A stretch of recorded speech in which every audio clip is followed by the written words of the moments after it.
कि कितने सारे लोग थे जो हमारे पिछले रमज़ान में हमारे साथ थे और इस रमज़ान में हमारे साथ नहीं हैं। तो इसी तरीके से हम भी ये सोच सकते हैं, क्या पता हमारा ये आखिरी रमज़ान हो और अगले रमज़ान में हम ना हो। तो इस तरीके से सोच को इस मौत को जो याद करना ही कितनी सारी बीमारियों का इलाज है, क्योंकि मौत तो बरहक है और सबको आनी ही है। तो इसको हमेशा हर वक्त याद करते रहें।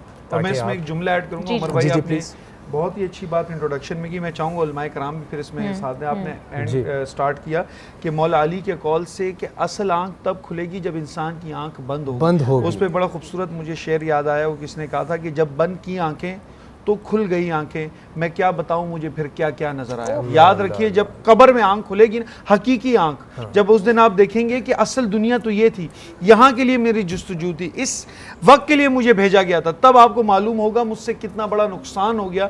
तो बिल्कुल ऐसे, शायद ये आखिरी लैलतुल जायज़ा हो, शायद ये हमारा आखिरी रमज़ान हो। तो इस आखिरी रमज़ान, रसूल ने फरमाया नमाज ऐसे पढ़ो जैसे कि तुम्हारी आखिरी हो। तो इबादत को करने का तरीका यही है, शायद हमारा ये आखिरी वक्त हो। और रसूल साहबी से फरमाते हैं, साहबी तुम अपनी मौत को किस तरह देखते हो? फरमाते हैं या रसूल अल्लाह, मैं फजर की नमाज पढ़ूं, मालूम नहीं कि इशा की पढ़ पाऊंगा नहीं पढ़ पाऊंगा। रसूल ने फरमाया इतनी मियाद, इतना वक्त, मैं मोहम्मद अपनी मौत को इस तरह देखता हूं, मैं एक सलाम फेरूं, मालूम नहीं दूसरा सलाम फेर पाऊं या ना फेर पाऊं। तो मौत की बिल्कुल ये हकीकत है, बिल्कुल यही है। और बीइंग अ मुस्लिम, आपका तवक्कुल, इससे ज़्यादा बीइंग अ मुस्लिम कोई और दूसरी बात है ही नहीं। और वो सबसे ज़्यादा इंपॉर्टेंट बात यह है कि आपको अगले पल का ही नहीं पता, जैसे अभी साद भाई ने बताया। वाकई में मतलब अगली सांस का ही आपको नहीं पता कि आप ले सकेंगे या नहीं ले सकेंगे। और हम प्लानिंग्स कर रहे होते हैं, प्लानिंग्स कर रहे होते हैं। बिल्कुल जी जी। अल्लाह बस ये कि शब क़द्र है, वाकई भी गुज़र गई, हमारी इबादतें भी गुज़र गई, आखिरी रात है। मैं बार बार एक बात पर तवज्जो दिला रहा हूँ कि इबादतें अपनी कंटिन्यू रखिएगा और तज़िया करते हुए, अपना एहतसाब करते हुए कोशिश कीजिएगा कि जितना आप तालीमात रसूल पर अमल कर सकें और जितना अपने आप को इंसानियत की फलाह का सबब बना सकें, चाहे छोटे से छोटे पैमाने पर, चाहे बड़े से बड़े पैमाने पर। ये कोई ज़रूरी नहीं है कि आप बहुत बड़ा कोई सेंटर खोल के ही कोई नेकी करें। बिल्कुल, आप एक छोटी सी नेकी भी, आप छोटे से कानून पर अमल करके भी, आप छोटे से लोगों के लिए आसानियाँ पैदा करके भी इंसानी खिदमत करके नेकियां कमा सकते हैं।